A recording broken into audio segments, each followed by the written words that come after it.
কর্মী অঙ্গনের একজন আলেম ভাই আছে, জনাব রেজাউল করিম আবরার সাহেব। তিনি একটা বক্তব্য দিলেন। বক্তব্যের ভাষাটা ছিল এরকম যে ঈদে মিলাদুন্নবী সাল্লাল্লাহু আলাইহি ওয়াসাল্লাম এটা মানা যাবে না, ঈদ বলা যাবে না।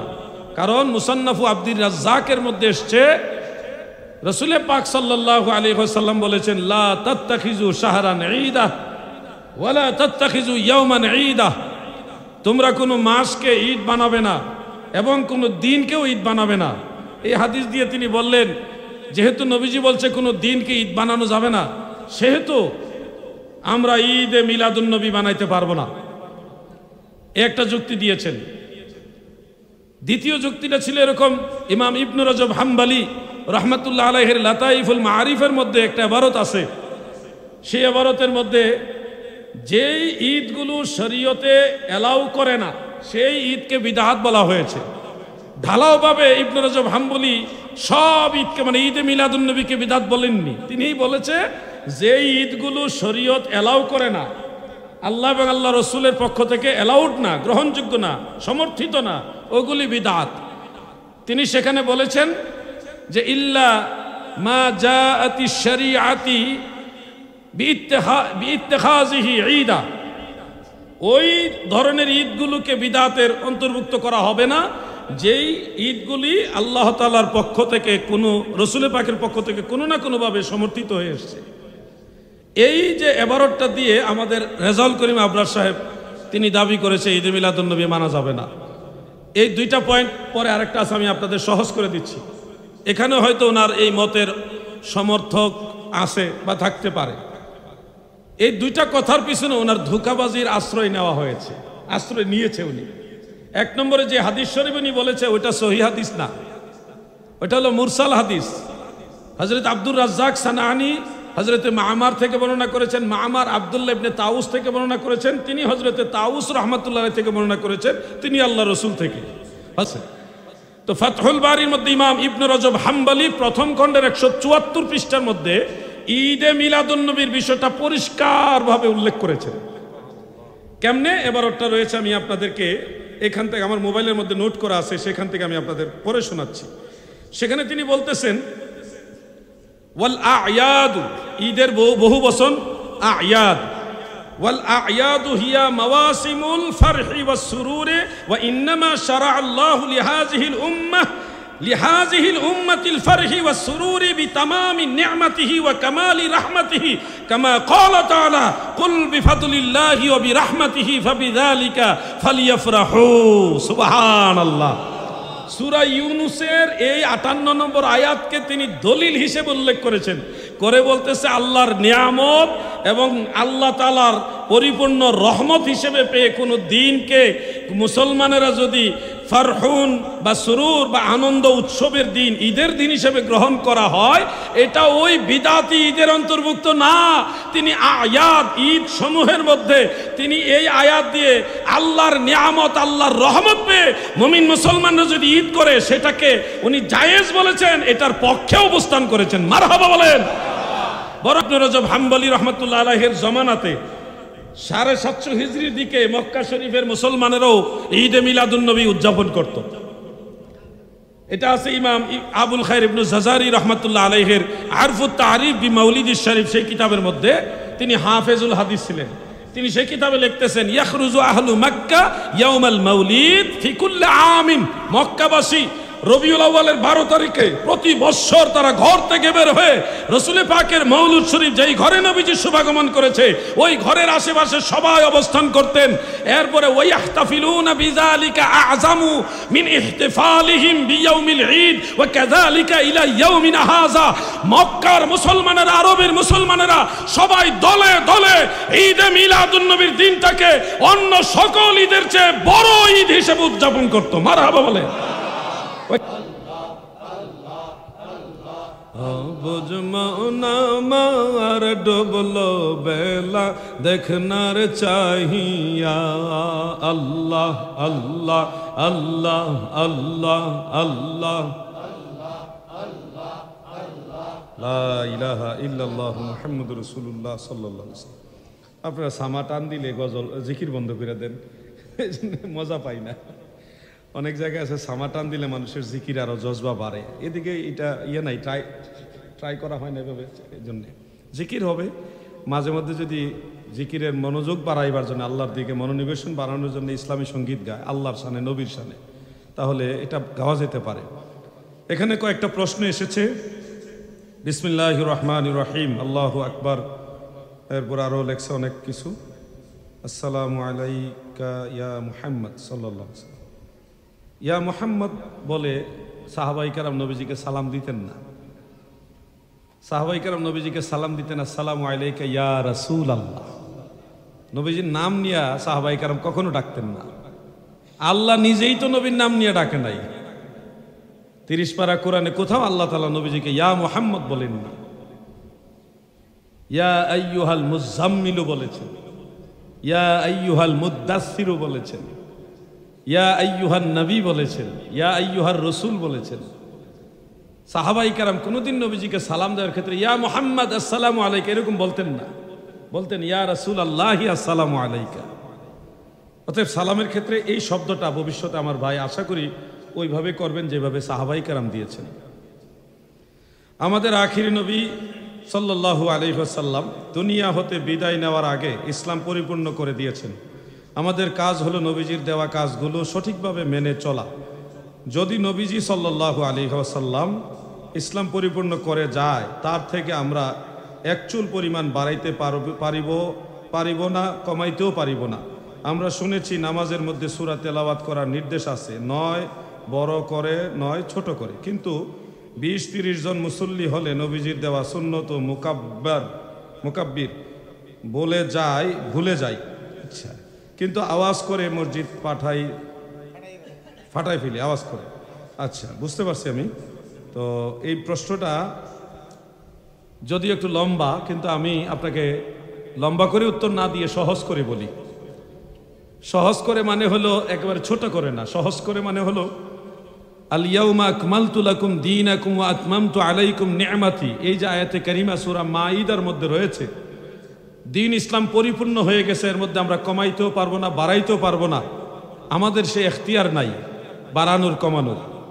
এই কথা কোরআনের কথা, কিন্তু আপনাকে মনে রাখতে হবে দিন ইসলামের যিনি সাহিবুশ শরিয়াহ মালিকুশ শরিয়াহ হযরতে রাসূল আকরাম সাল্লাল্লাহু আলাইহি ওয়াসাল্লাম, নবীজি পর্দা নেওয়ার পরে কিছু নতুন প্রবলেম হতে পারে, কিছু জিনিস আসতে পারে যেগুলির একটা অথরিটি প্রয়োজন পজিটিভ নেগেটিভ রায় দেওয়ার জন্য। সেই অথরিটি আল্লাহ রসুল নিজে দিয়ে গেছেন। অথরিটিটা দুইটা হাদিস দিয়ে আপনারা মনে রাখবেন। একটা হাদিস হলো সহিহ মুসলিমে আছে এবং সুনান ইবনে মাজা শরীফে আছে, আরো অনেক কিতাবে। আমার জানা মতে 5 জন সাহাবী এই হাদিসটা বর্ণনা করেছেন। রাসূল আকরাম সাল্লাল্লাহু আলাইহি ওয়াসাল্লাম বলেছেন, মান সান্না ফিল ইসলামে সুন্নাতান হাসানা কানা লাহু আজরুন ইলা আখিরিল হাদিস। অর্থাৎ ইসলাম ধর্মে কোনো উত্তম রীতি যদি প্রচলিত হয়, তাহলে এটার জন্যে উত্তম প্রতিদান রয়েছে। এই উত্তম রেওয়াজ, উত্তম রীতি প্রচলনের অথরিটি আল্লাহ রসুল দিয়ে গেছে। এখানে আপনাকে প্রশ্ন করার আর কোনো সুযোগ নাই। যার কাছে আল্লাহ তাআলা দিন পরিপূর্ণ করে দিয়েছেন, সেই রসুল বলেছে আমার এই দিনের মধ্যে কিছু কিছু জিনিস প্রবর্তিত হবে যেগুলি উত্তম কাজ, এগুলির দ্বারা সওয়াব রয়েছে। আরেকটা হাদিস শরীফ হলো, এটা মারফু মাওকুফ দুই ভাবে রয়েছে। প্রিয় নবীজি বলেছেন, মা রাআল মুসলিমুনা হাসানান ফাহুয়া ইনদাল্লাহি হাসান। মুসলমানরা, মুজতাহিদ তবকার মুসলিমরা যদি কোনো জিনিসকে মনে করে এটা ভালো কাজ, তাহলে এটা আল্লাহর কাছে ভালো হিসেবে স্বীকৃত হবে। এই অথরিটি আল্লাহ তাআলার হাবিব দিয়ে গেছে। এখন শুনুন, আপনি যদি বলেন না রসুলে পাকের জামানায় ইসলাম যেভাবে ছিল আমরা এর বাইরে চলবো না, ওটাই আমরা মানবো, তাহলে প্রথমত আপনাকে বলতে হবে 1400 বছরের সব মুসলমানরা তারা সবাই জাহান্নামে যাবে, ভুল পথে ছিল। নাউজুবিল্লাহ। এটা কি বলা সম্ভব? কেন বলতে হবে? রসুলে পাকের জামানায় কোরআনের ভিতরে জের জবর ফের জজম তাসদিদ হরকত এরাব এগুলি ছিল না, সূরার নামও ছিল না, ওয়াকফের চিহ্ন ছিল না, আয়াতের চিহ্নটাও ছিল না রসুলে পাকের জামানায়। ফতোয়ে শামির মধ্যে আছে এগুলি বিদআত, এগুলি পরবর্তীতে আবিষ্কার হয়েছে কোরআন বোঝার সুবিধার্থে, কোরআন তিলাওয়াতের সুবিধার্থে। এখন আপনি যদি বলেন দিন পরিপূর্ণ হয়ে গেছে, আমরা পরবর্তীতে যা কিছু প্রবর্তিত হয়েছে আমরা সেগুলি মানি না, তাহলে কোরআন থেকে আপনার আয়াতের চিহ্ন উঠাইতে হবে। ওয়াকফর চিহ্ন উঠাইতে হবে, সূরার নামগুলি উঠাই দিতে হবে, এবং জের জবর ফের জজম তাসদিদ হরকতে আরব সব উঠাই দিতে হবে। পারবেন?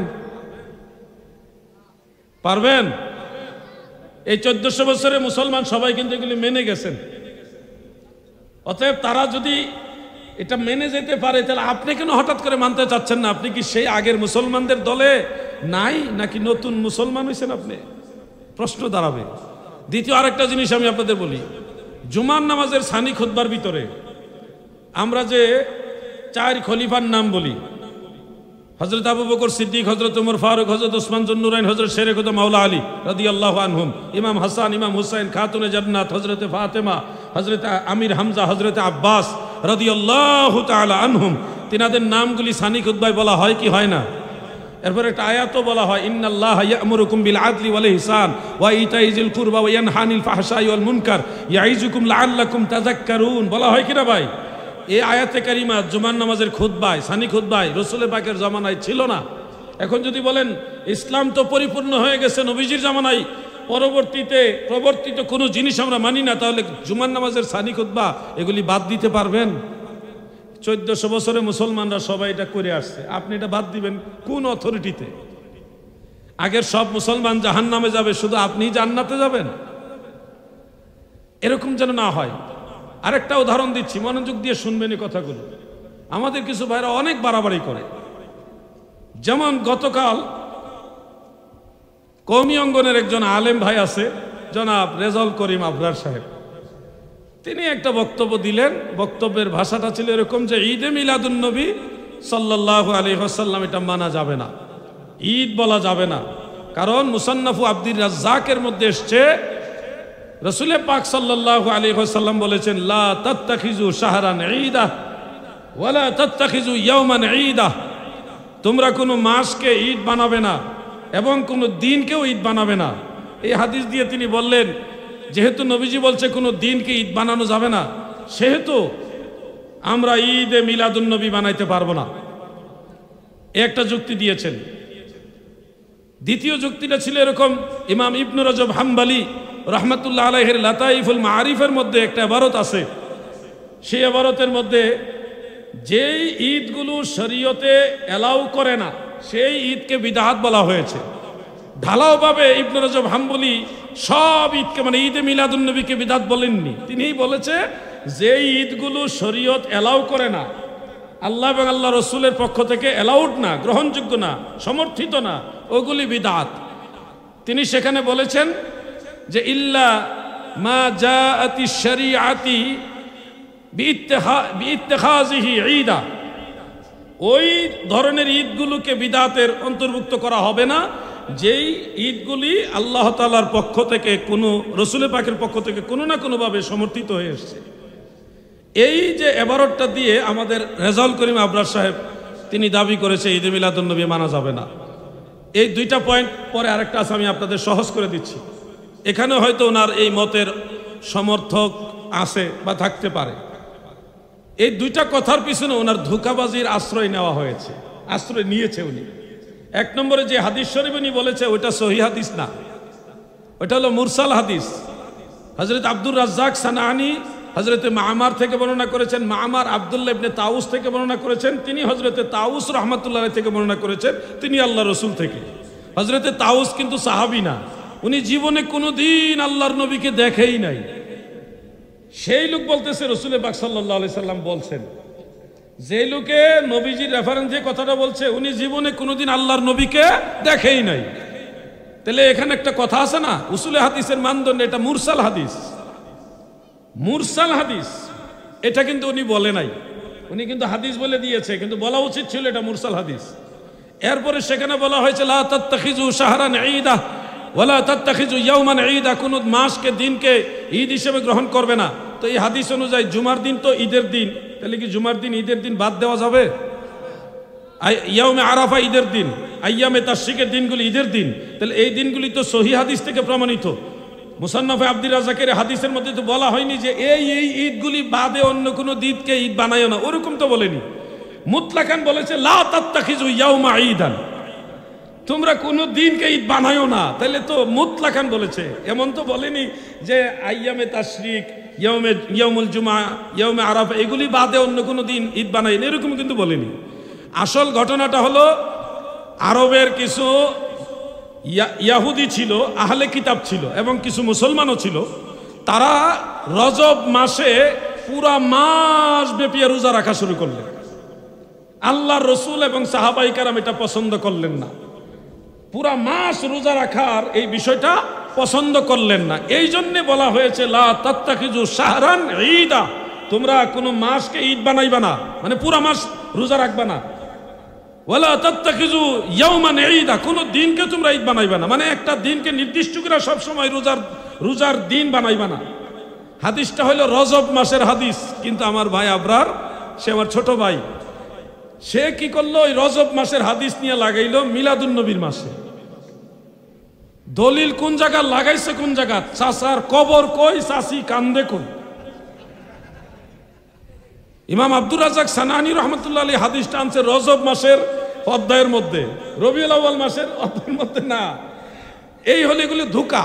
এরপরে ইবনু রজব হাম্বালি রহমতুল্লাহ আলাইহি তিনি লাতাইফুল মারিফ সেই কিতাবের মধ্যে যা বলেছে তা তো আমি বললাম, উনি ঢালাওভাবে সব ঈদকে অস্বীকার করেননি। তিনি বলছে ইল্লা মা জাআতি শরিয়াতে বিইত্তিখাযিহি ঈদান, যেই ঈদগুলিকে গ্রহণ করার ব্যাপারে শরীয়তে দলিল বা কোনো অনুমতি সমর্থন রয়েছে এগুলি বাদে অন্য দিনকে ঈদ বানানো এগুলি হলো বিদআত। তো ইবনু রজব হাম্বলি দামেশকি রহমাতুল্লাহ আলাইহি তিনার আরেকটা কিতাব আছে, এটা আমার ওই রেজাল করিম আবরার ভাই পড়ে নাই। সে আমার বয়সে অনেক ছোট, তারপরে আমি ভাই বলতেছি আদর করে। আমি আমার ছোট ভাইদেরকে অনেক সময় আদর করে ভাই বলি। তিনি ইমাম ইবনু রজব হাম্বলি রহমতুল্লাহ আলাইহির আরেকটা কিতাব, সেটার নাম ফাতহুল বারি শরহে বুখারী, এই একই নামে ইমাম। তো ফাতহুল বারির মধ্যে ইমাম ইবনু রজব হাম্বলি প্রথম খণ্ডের 174 পৃষ্ঠার মধ্যে ঈদে মিলাদুন নবীর বিষয়টা পরিষ্কারভাবে উল্লেখ করেছেন। কেমনে, এবার ওটা রয়েছে, আমি আপনাদেরকে এখান থেকে আমার মোবাইলের মধ্যে নোট করা আছে, সেখান থেকে আমি আপনাদের পড়ে শোনাচ্ছি। সেখানে তিনি বলতেছেন ওয়াল আ'য়াদু, ঈদের বহু বচন আ'য়াদ, ওয়াল আ'য়াদু হিয়া মাওয়াসিমুল ফারহি ওয়াস সুরুরি ওয়া ইন্নামা শারা'a আল্লাহু লিহাযিহিল উম্মাহ লিহাযিহিল উম্মাতিল ফারহি ওয়াস সুরুরি বিতামামি নি'মাতিহি ওয়া কামালি রাহমাতিহি কামা ক্বালা তাআলা কুল বিফাদলিল্লাহি ওয়া বিরাহমাতিহি ফাবিযালিকা ফালিয়াফরাহু। সুবহানাল্লাহ। সূরা ইউনূসের এই 58 নম্বর আয়াতকে তিনি দলিল হিসেবে উল্লেখ করেছেন, করে বলতেছে আল্লাহর নিয়ামত এবং আল্লাহ তাআলার পরিপূর্ণ রহমত হিসেবে পেয়ে কোনো দিনকে মুসলমানেরা যদি ফারহুন বা সুরুর বা আনন্দ উৎসবের দিন, ঈদের দিন হিসেবে গ্রহণ করা হয়, এটা ওই বিদাতি ঈদের অন্তর্ভুক্ত না। তিনি আয়াত ঈদ সমূহের মধ্যে তিনি এই আয়াত দিয়ে আল্লাহর নিয়ামত, আল্লাহর রহমত পেয়ে মুমিন মুসলমানরা যদি ঈদ করে সেটাকে উনি জায়েজ বলেছেন, এটার পক্ষে অবস্থান করেছেন। মারহাবা বলেন। বরং আশ্চর্য খবর হলো ইমাম ইবনু রজব হাম্বলি রহমতুল্লাহ আলাইহির জমানাতে 750 হিজরির দিকে মক্কা শরীফের মুসলমানেরাও ঈদে মিলাদুন নবী উদযাপন করত। এটা আছে ইমাম আবুল খায়র ইবনু জাজারি রহমতুল্লাহ আলাইহির আরফুত তারিফ বি মাউলিদিশ শরীফ সেই কিতাবের মধ্যে, তিনি হাফেজুল হাদিস ছিলেন। তিনি সেই কিতাবে লিখতেছেন ইয়াখরুজু আহলু মক্কা ইয়াউমাল মাউলিদ ফি কুল্লি আমিন, মক্কাবাসী রবিউল আউয়ালের 12 তারিখে প্রতি বছর তারা ঘর থেকে বের হয়ে রাসূল পাকের মাউলুদ শরীফ, যেই ঘরে নবীজি শুভাগমন করেছে ওই ঘরের আশেপাশে সবাই অবস্থান করতেন। এরপরে ওয়াইহতাফিলুনা বিযালিকা আ'যামু মিন ইহতিফালিহিম বিয়াউমিল ঈদ ওয়া কাযালিকা ইলা ইয়াউমিনা হাযা। মক্কার মুসলমানেরা, আরবের মুসলমানেরা সবাই দলে দলে ঈদে মিলাদুন নবীর দিনটাকে অন্য সকল ঈদের চেয়ে বড় ঈদ হিসেবে উদযাপন করত। মারহাবা বলে। এইভাবে আমাদের জমানা পর্যন্ত চলে আসতেছে। ওই সময়কালটা ছিল ইমাম ইবনে রজব হাম্বলি রহমতুল্লাহ আলাইহির সময়কাল। এখন মক্কার মুসলমানরা যে ঈদে মিলাদুন নবী উদযাপন করে, এটার ব্যাখ্যা ইবনে রজব হাম্বলি ফাতহুল বারি শরহে বুখারীর প্রথম খণ্ডের 174 পৃষ্ঠার মধ্যে তিনি লিখতেছেন এইভাবে, ফাআম্মাল আ'য়াদুল্লাতী ইয়াজতামাউ আলাইহিন নাস ফালা ইয়াতাজাওয়াজু বিহা শারাআহু আল্লাহু লিরাসূলিহি ওয়া শারাআহুর রাসূলু লিউম্মাতিহি অর্থাৎ আল্লাহ রসুলের জন্যে, রসুল সাল্লাল্লাহু আলাইহি সাল্লাম তার উম্মতের জন্যে যে সমস্ত ঈদের বিধান দিয়েছেন, ওই ঈদের পরেও যেই ঈদগুলোর মধ্যে মুসলমানরা একত্রিত হয়, যেই ঈদগুলোর মধ্যে মুসলমানরা একত্রিত হয়, এই ধরনের ঈদগুলি ওই ঈদের মানে ঈদুল ফিতর, ঈদুল আজহা, জুমার দিন, আরাফার দিন, আইয়ামে তাশরিকের দিন, এগুলির বিপরীত না, ওগুলির বিরুদ্ধে না, ওগুলি সীমালঙ্ঘন করবে না। তা সত্ত্বেও মুসলমানদের এই ঈদের গুণী, এই ঈদের দিনগুলি, ঈদে মিলাদুন্নবী, এগুলি জায়েজ হবে। মারহাবা বলে। ইবনে রজব হাম্বলির এক কিতাব উনি পড়ছে, আরেক কিতাব পড়ে না, এই জন্য ফেস লেগে গেছে। আপনি যদি বলেন সাহাবারা ঈদে মিলাদুন্নবী পালন করে নাই, আমরা কেন করব? আমরা কি সাহাবীদের চেয়ে বেশি বুঝিনি? ইমামরা কইলেই হবে, ইমামরা কি সাহাবীদের চেয়ে বেশি বুঝিনি? এই কথাটা বেয়াদবি, এইভাবে বলা যাবে না। আপনারা খেয়াল করবেন, রেজাউল করিম আবরার সাহেব হলো চরমোনাই দরবারের মুরিদ। চরমোনাই দরবার একটা জিকির হয়, ইল্লাল্লাহ ইল্লাল্লাহ ইল্লাল্লাহ, অনেক দরবারই হয় এটা। এখন এই একই প্রশ্ন আবরার সাহেব যে বললেন, সাহাবারা যেহেতু ঈদে মিলাদুন্নবী করে নাই, আমরা কেন করব? ইমামরা কেন বলবে? তারা কি ইমাম সাহাবীদের চেয়ে বেশি বুঝেনি? একই প্রশ্ন ইল্লাল্লাহ জিকিরের ব্যাপারে যদি ওনাকে করি, সাহাবারা ইল্লাল্লাহ জিকির করছেনি, যদি না করে থাকে আপনারা কেন করেন? আপনারা কি সাহাবীদের চেয়ে বেশি বুঝেননি? এরপরে চরমোনাই দরবারে আরেকটা বই আছে, বইটার নাম 21 সবক, মানে 21টা সবকের মাধ্যমে সে রিয়াজত করে, সাধনা করে, জিকির আজকার বিভিন্ন আমলের মাধ্যমে। তো এখন এই প্রশ্নটা যদি আবরার সাহেবকে করি যে সাহাবারা যেটা করে না, এটা আপনি কেন করবেন? আপনি কি সাহাবীদের চেয়ে বেশি বুঝেননি? তাহলে 21 সবক আপনারা কেন আদায় করেন? সাহাবারা তো 21 সবক আদায় করে নাই, তো সাহাবীদের চাইতে আপনারা কি ইসলাম চর্চা বেশি বুঝেননি? নিজেদের বেলায় তো এই প্রশ্ন আসবে না। টঙ্গীর ইজতেমা বাৎসরিকভাবে করা হয়, সাহাবীরা তো টঙ্গীর ইজতেমা করে নাই, আপনারা কেন করেন? সাহাবীরা যেটা করেন এটা করা যাবে না, আপনারা সাহাবীদের চেয়ে বেশি বুঝেননি। তাহলে ইজতেমার ব্যাপারে, সিরাতুন নবী মাহফিলের ব্যাপারে, তাফসীরুল কোরআন মাহফিলের ব্যাপারে, চরমোনাই 3 দিনের মাহফিলের ব্যাপারে, বিভিন্ন সালাফিদের সম্মেলন সহ মাদ্রাসার বাৎসরিক সম্মেলন, এই ক্ষেত্রে প্রশ্ন আসে না কেন যে সাহাবারা যেহেতু করে নাই আমরা সিরাতুন নবী মাহফিল করব না? এই প্রশ্নগুলি আসে না। মূল কারণ হলো এরা অরিজিনালি ওই দলিল আর উসুল বিষয় না, মূল বিষয় হলো তারা নবীর মিলাদ পছন্দ করে।